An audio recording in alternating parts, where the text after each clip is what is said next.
All right, I think I was about to move on to the room supervisors should not, or I was just finishing that area. Make sure that you do not leave the room unattended. There's only 3 people who can take over for you if you need to use the restroom. That is Dr. Skipper, Mr. Wallen, or myself.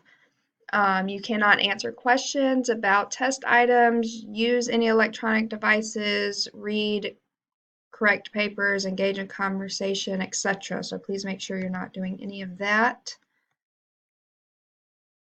If there are any testing violations or testing irregularities, please let me know as soon as possible.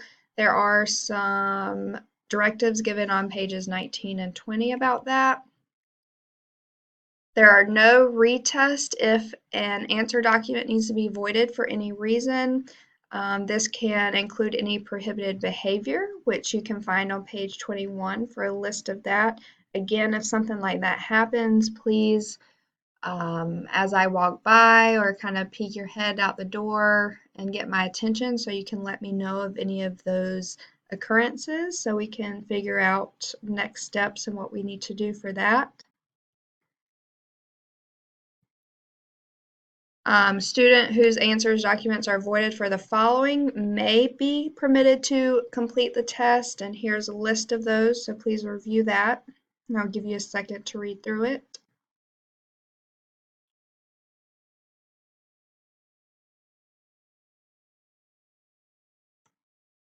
Makeup testing. Any student absent from the initial test administration next Wednesday will be given the opportunity to make up the test, and I will work on scheduling that if a student is absent on getting that makeup day scheduled for them.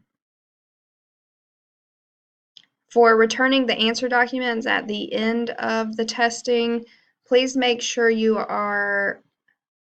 separate used and unused materials. You turn all answer documents in the same way, as well as in alphabetical order. Confirm there is one answer document for each student tested and it matches the textbooks and the paper and everything that you have.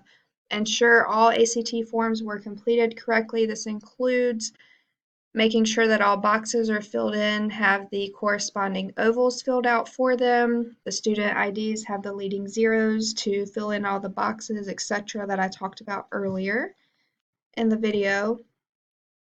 Also, regarding answer documents on page 4041, make sure you just review it, that they filled it out completely, their names are on it, the codes have been entered correctly. If there is a mark-in book, I will get 2 people to help me transfer their answers from the book to an answer sheet.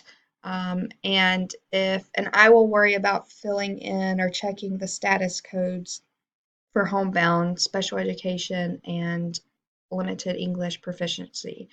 Otherwise, I believe, yes, the rest of this slideshow refers to me as far as packing the materials and sending it off. I will just click through the pages real quick as I finish talking. This slide, in addition to those 2 links I told you I would share with you, I am going to put all of this into the testing folder, so a copy of this PowerPoint will be in there in case there were a few slides that I went through too quickly for you and you want to go back and review them. So please know this, as well as the links to this training, all of it will be put into the testing folder. Thank you, and please let me know if you have any questions. Otherwise, please come see me to sign the form that you have completed testing. And those of you who are scheduled to, so everybody, all teachers, staff need to sign the form that you receive this training, whether you are scheduled to be a test administrator or not, just in case of backup testing person, just in case someone's absent. Just like this week, we had 3 people out on the same day. So just in case something crazy like that happens again next week, I need everybody to view this training and sign off that you completed it, whether you're on that test plan or not. For those of you who are currently on the test plan, please also come get your administration guide from me when you come to sign. Thank you and have a great weekend.